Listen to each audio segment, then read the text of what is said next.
आज सकाळपासून कृषी मंत्री माणिकराव कोकाट यांचं मंत्रिपद जाणार की राहणार यावरती खल सुरू आहे.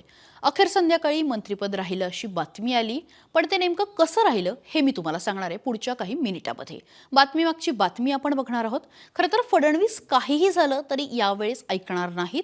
माणिकराव घरी जाणारच वगैरे बातम्या येत होत्या, पण अचानक त्यांना फक्त तंबी देऊन विषय थांबवण्यात आला. त्यामुळे फडणवीसांची अशी काय मजबुरी होती की त्यांनी कोकाटेंना इतकं होऊनही मंत्रिमंडळात कायम ठेवलं याबद्दल आपण बोलणार आहोत. बघा, राजकारणामध्ये जे दिसतं तेच असतं असं काही नाही. आता मी हे का सांगतेय, कारण एकीकडे देवेंद्र फडणवीस हेच सगळा कारभार बघतात किंवा तेच सुप्रीमो आहेत, इतरांना काही करू देत नाही, सगळे निर्णय तेच घेतात वगैरे बोललं जात असताना त्यांनाच जरा थंड घेण्याची वेळ आली आहे. अर्थात कसलेला राजकारणी हा कायम वेळ बघूनच कृती करतो आणि तेच फडणवीसांनी केलं, पण त्यांना ते का करावं लागलं हे बघायलाच हवं.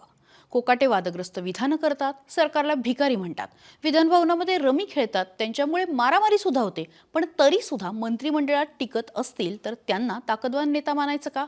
तर तसं नाहीये. थोडं सकाळी नेमकं काय घडलं हे सांगते आणि मग परत मुद्द्यावर येऊ. आज अजितदादांना भेटायला आल्यानंतर कोकाटेंचा चेहरा पडला होता. बाहेर आल्यानंतर तर पार उतरला होता. त्यामुळे कोकाटे घरी जाणार की काय यावरती शिक्कामोर्तब होतंय तितक्यात बातमी आली की त्यांचं खातं बदलतंय. आणि तसंही झालं नाही.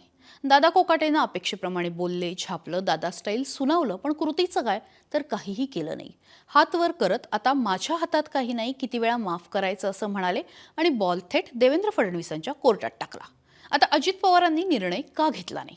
कृतीने माणिकरावांची तर अब्रू गेलीये, पण त्यांना घरी पाठवून पक्षाचीही गेली असती. दुसरा मुद्दा, चुका करूनही इतर दोन पक्षांचे मंत्री राहतात आणि राष्ट्रवादीचेच घरी जातात, हे उदाहरण सेट होऊ नये म्हणून. तिसरा मुद्दा, जरा काही दिवसांनी त्यांनी माणिकरावांना भेट दिली म्हणजे आपोआप धुरळा बसतो आणि चर्चा कमी होते. चौथा मुद्दा, इतर नेत्यांनी म्हणजे राष्ट्रवादीच्या इतर नेत्यांनी भेटून माणिकरावांचं पद काढू नये यासाठी काहीसा दबाव आणला आणि म्हणून अजित पवार शांत राहिले. पण आता महत्त्वाचा मुद्दा हा आहे की फडणवीसांचे हात कोणी बांधले? खरं तर असा विषय नाही की ते माणिकराव कोकाटेंना बाहेर काढू शकतच नाहीत.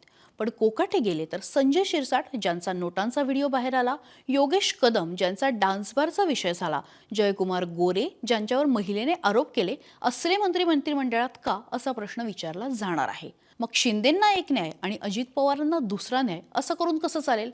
पण किमान मुंबई महापालिकेच्या निवडणुका होत नाहीत तोपर्यंत भाजपला शिंदेंना झेलावंच लागणार आहे आणि म्हणूनच फडणवीस गप्प आहेत. नाहीतर धनंजय मुंडेच्या रूपाने दादांचा एक खेळाडू तर घरी पाठवलाय आणि त्यांना पुन्हा दुखावणं योग्य नाही. तसं केलं तर महायुतीत आत असणारा संघर्ष बाहेर येऊ शकतो आणि तशी चूक फडणवीस अजिबात करणार नाही.